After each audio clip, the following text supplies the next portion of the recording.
is that obviously can have disastrous effects on humans. That's sort of been documented. What amazes me is that the argument that we can have a licensure around this, but it's not actually happening.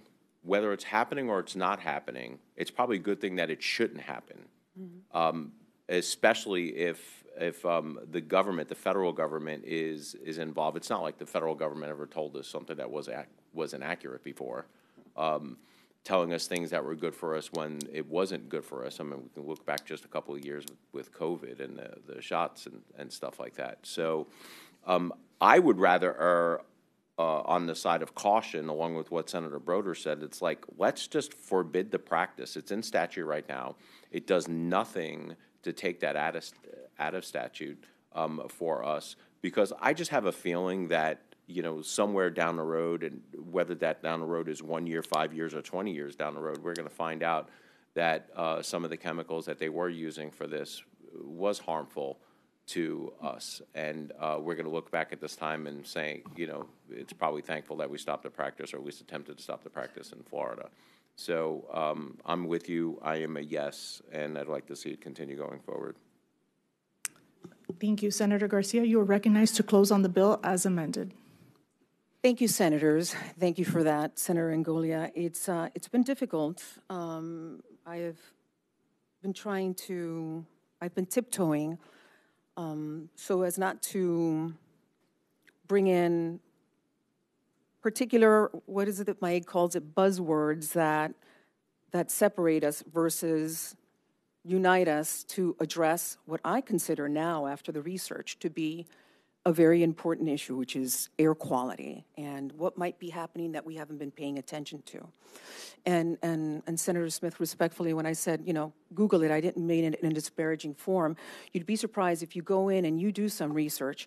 In particular, you can go to the whitehouse.gov from the previous administration, was able to provide some very interesting information. World Economic Forum was also very, very involved and has been very involved in weather modification.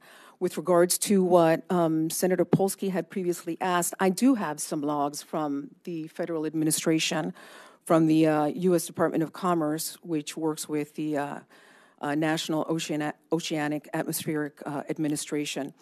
And you'll find that these are very vague, they're very vague reports, but then their thought mechanism and their process to just allow anyone to go and just spray in the name of solar modification is concerning. You've got one in particular called Make Sunsets Incorporated that did it from May 2023 to January the 8th, 2024.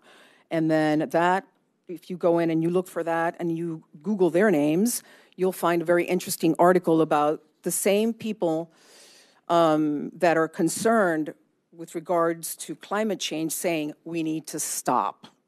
We need to stop. It can't be just anyone going up there and playing with Mother Nature. We need to make sure we know who is up there, what they're doing, and prepare ourselves for the worst kind of consequences. I think that this bill is ready for prime time. Perhaps I shouldn't have been the one sponsoring it. I get very anxious when I need to prepare a bill. I'm a perfectionist. I think that this bill versus the 32 other states that ran a similar bill has a thought process behind it, taking in the complaints, regardless of how many there are going to be, tracking it, and giving some validity to it by working with the Department of Health that has scientists that can either confirm and validate the concerns, and then another thought process which rolls it over to EMS, which would mitigate and help us be proactive versus reactive when confronting any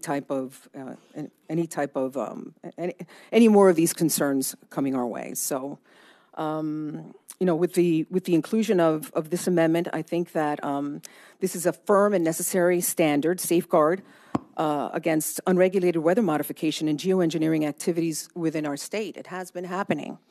By expanding the scope of prohibited activities and strengthening enforcement measures, we are ensuring that Florida's air, water, and climate remain free from unauthorized manipulation. This bill not only increases penalties to deter unlawful actions, but also establishes clear reporting mechanisms for public accountability, with fines of up to $100,000 per violation and dedicated funding for air pollution control. We are sending a strong message, health, safety, environmental integrity to our communities, which personally I think is non-negotiable. By supporting SB 56, we reaffirm Florida's commitment to responsible environmental stewardship and public transparency. And I ask all of you for your favorable support. Thank you very much. Thank you. Kim, please call the roll on CS for SB 56. Senator Arrington? No. Senator Avila? Yes. Senator Broder? Yes. Senator DeSigley? Yes. Senator Harrell? Yes. Senator Polsky? No. Senator Smith? No. Vice Chair Angolia? Yes. Chair Rodriguez? Yes, and by your vote, CS for SB 56 is reported favorably.